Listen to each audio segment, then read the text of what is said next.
Alright, let's go. Hello everybody, Jade Arrow here, and this time we've got round 5. And yeah, Daniel's already complaining. And yeah, I have the no snow mod on, but it doesn't look like Daniel does. So he's seeing all snow, which is really unfortunate for him. But I have it on, just because I'm very much like Daniel. I hate the snow. But civs for these players, Daniel is the Malay, and Nili is the Franks. And I would definitely have to give the advantage to the Franks in this one. Look at all these deer everywhere. There's so many deers. All the deers everywhere that both of these guys could ever want. And there aren't any sheep. There's a few cows around, which is kind of like the alternate food source, but there's a whole bunch of deer, which Nili's already luring in. So he's definitely going for scouts. Like, there's no question. With the abundance of the deer everywhere, he's going for scouts. Like, there's no question. And it's not a really wallable map. He can try. He can definitely wall it up. Just building a few houses, barracks, and a stable, like right through there, wouldn't be too difficult to wall that up. And he can very easily get so much food that both these guys could get enough food that they could go to the castle age very quickly. And it looks like, oh man, Nili has an advantage with the gold. Daniel has 3 golds over here, which is already impressive in and of itself, but Nili has 5. He's got those 2 there, he's got this one over here, he's got this one down here, and he's got that one in the corner of the map. So Nili has an advantage gold-wise. And stone-wise, Daniel has the advantage with that 4th stone pile over there, but stone's not really going to be too much of a worry for these guys. Maybe for Daniel to get the karambits out, but he should get enough stone for that just fine. But yeah, it looks like Nili's going to come mill over here. And he can throw up mills wherever his heart desires. Like, wherever he puts a mill, there's going to be deer. It's pretty much how this map works. And Daniel can also do the same. And he does have this deer patch right next to his town center, which is really nice for him. And he's also got these out here, so he could put a mill right there, and could also get shorefish if he mills out there. But late game, obviously, late game Nili's going to be going for paladins, and could see some throwing axemen to take out any halberdiers that Daniel comes out with.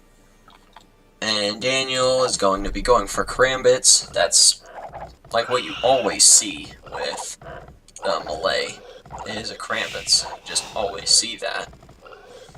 And this is also similar to the previous round. This is more typical map. I think this one is Scandinavia, but I could be wrong about that. Actually, I think this is a different one, because there's this river in the middle, so I'm not sure if this is Scandinavia or not. But Daniel, once again, going for Drush here, and it's going to be more effective this time. He sees that Nili's out here with some villagers, and he's also going to find the wood line. I don't know if he's already seen it, but now Nili sees the Drush.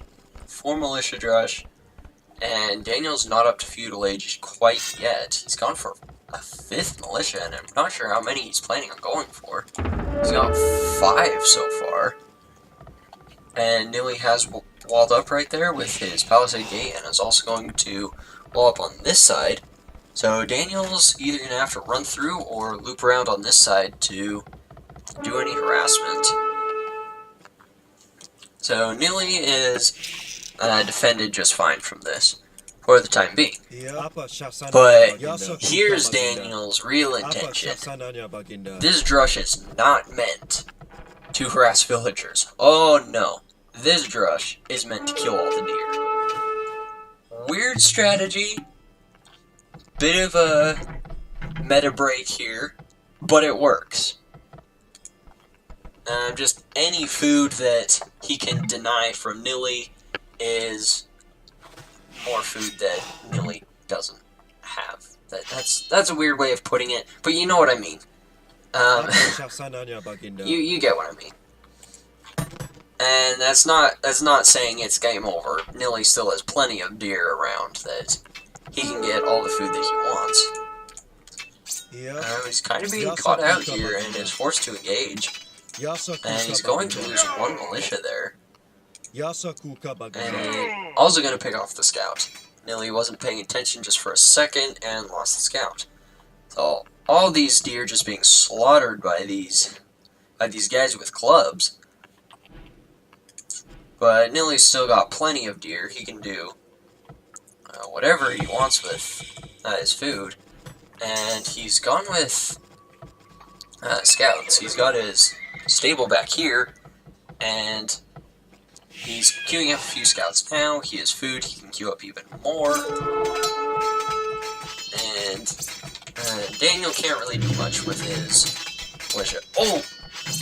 Oh! He noticed just a second too late. Nili opened the gate for him, but he just immediately locked it. Oh, if he were just a second sooner, he could have run through there. But Nili's now coming out with an archer range, and that's just to pick off any defensive spears or maybe offensive spears. Daniel's expecting this, and he's got his own archer range and is going to be coming out with either his own archers or some skirmishers. So, really not a whole lot that can be done with this drush. But he has seen these scouts coming forward. He knows they're coming. And he's got a spear or two in defense. I'm not sure where his spear went. Huh. Don't know where it went. Okay, there it is. His spear's over here defending the gold. But he has lost one villager. And don't think he's going to lose another. His spear arrives. His villagers are fighting. Militia got over. And now he's coming out with archers. And he has walled up his wood line. So his wood line's fairly safe. He's got a second one over here that's being defended by his army. Defended and also blocked, I guess. Yeah, but Nili's more focused on getting all the deer that he can. He still has a cow. But he's got his skirms and archers out as well. And he's queuing up more scouts. And I don't know if Daniel knew there was a hole there. I saw it earlier, but I assumed that he had seen it and was going to wall it up. But there is a hole right there. And yeah, he's just going to go over and wall it up now. And Daniel's taking some health off this scout. Could kill one. Getting away with 1 HP. So it's kind of a waste from Nili. He did knock a bit of health off of just that spear. And yeah, he lost a scout for free. That's really bad. But he's over here with more scouts and skirmishers. And he's killed one villager. But Daniel's got his own scouts in defense. And these scouts are meant to pick off the skirmishers. And that's their job. And they'll do very well at it, too. Skirmishers only have 2 attack. They're not upgraded, but they only have 2 attack. And with the 2 pierce armor, they're basically only doing 1 damage. So Nili got his army cleaned up there by these scouts. And Nili's just now getting fletching. He doesn't have any upgrades for his scouts. And he's just getting the first upgrade for his archers. So this Drush is still doing damage. And it's taken some HP off the archers. And also from the scouts. And this is more Daniel's. This is where he's familiar. And he's familiar with the typical Drush into feudal, which he kind of hasn't been able to do the last few games. So maybe he'll see his first victory. The score is, I believe it's 4-0 for Nili. But now Daniel's back on familiar ground, and should be able to give Nili more of a fight. And we're seeing more scouts from Nili come over and harass over here, and that villager is going to get picked off. But Daniel's walling up on this side, so now the scouts are going to have to run all the way around this side. And Daniel's lost, looks like 2 villagers. And Daniel walling up that one just so it can't get picked off. And these scouts fairly healthy. There's only 1 or 2 that aren't at full health. So he's going to be able to chase Nili away and run straight into these archers. And this fight is going to force Daniel to run. If he loops around and catches these archers off guard, then he could pick off quite a few of them. And now Daniel's advancing to the castle age. He's got plenty of farms out that he's advancing a lot faster than Nili is, because Nili's put a bunch of food into his feudal scouts here. So Daniel's put more focus on his economy. He's got the farms, he can go up, and will have enough food left over that he could go with, he can come out with knights. And Nili is now over in the wood line, which is forcing Daniel to run away. Not sure where he's going to go with those villagers. He could try and build a lumber camp over here, but that would make it very far away. And just barely avoiding that bear. Oh, never mind. I jinxed it. But he's going to engage here. And he's going to lose all of his scouts. And he maybe killed 1 archer and almost killed another. But now we're going to see feudal age versus castle age. And Daniel does have a healthy economy. He's actually coming out with battle elephants, which is a better idea than knights. Nili has quite a few archers out on the field. And with the 250 health on these elephants, they're going to be able to take down these archers, and also even the scouts aren't going to stand a chance just because of the blast damage of these elephants.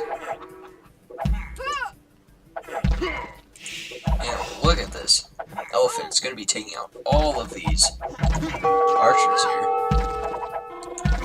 And I don't think that these battle elephants have blast damage, so I misspoke there. That's not what I was trying to say.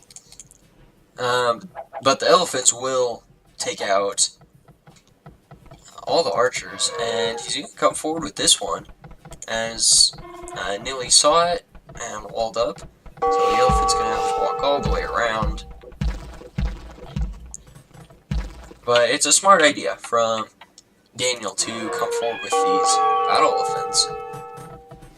And he can, if he's able to break down these walls, then he could get in and do quite a bit of harassment. Nili is not... He's far away, so he can't really fortify this wall if Daniel were to break in.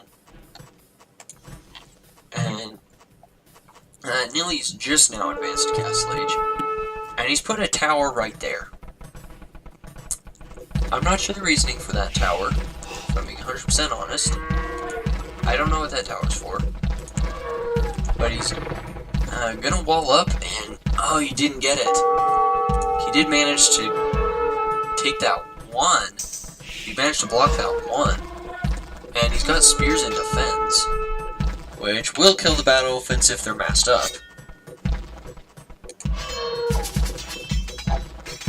And it looks like they're going to take out that one, but more battle elephants coming in from Daniel, and he's just continuing to strain these suckers forward. He's got the economy, he can do it.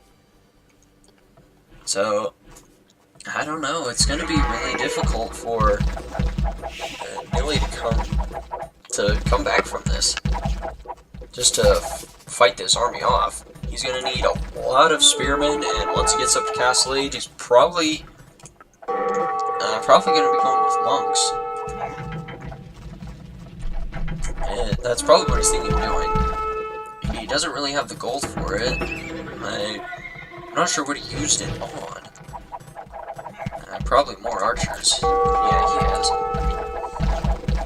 But he's now resorted to selling food. And he's hit the Castle Age.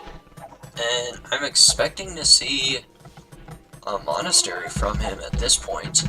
But he's instead decided to upgrade to crossbow. And I'm not sure the reasoning for crossbow. Probably just because he's got this number of them out right now. I would think he'd go for a monastery instead, but I don't think he thinks that he has the gold economy to do that. And he's defending well enough with the spears, but now here comes the mangonels from Daniel out of this forward siege workshop. And they'll take down the repairing villagers, they'll take down the crossbow, and if he gets a nice attack round, it could take down the spears as well. But he's just going to siege this town center, and now Nili's in trouble. There's not a whole lot he can do. He doesn't have the golds to be able to go monks and convert the elephants, and these crossbows are going to get taken down by the mangonel and also the battle elephants if they get up close.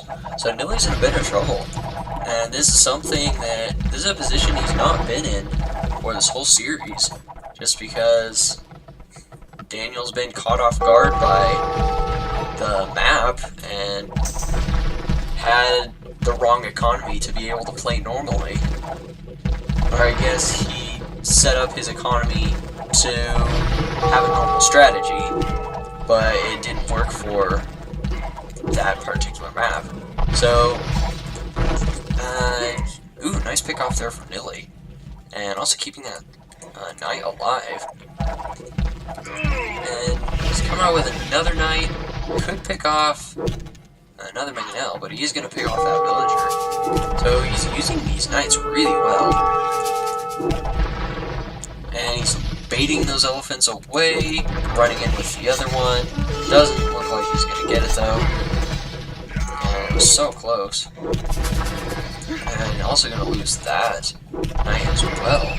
And I don't know what else Nili can do. He's just now coming out with the monastery, but it's a bit too late, and he's just going to call it the GG. So well done there from Daniel. That's with the full random map pack that they're using. We haven't really seen any normal maps, I guess, to be able to see these kind of games. But there we go. Daniel got his first victory to make the score 4-1. And well done from him.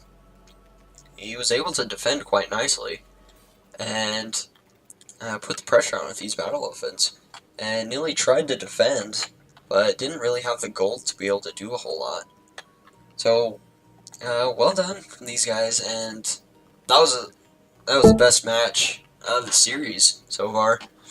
And that's going to be it for this video. Thank you all so much for watching. I appreciate every single one of you amazing people, and I'll see you all in the next video.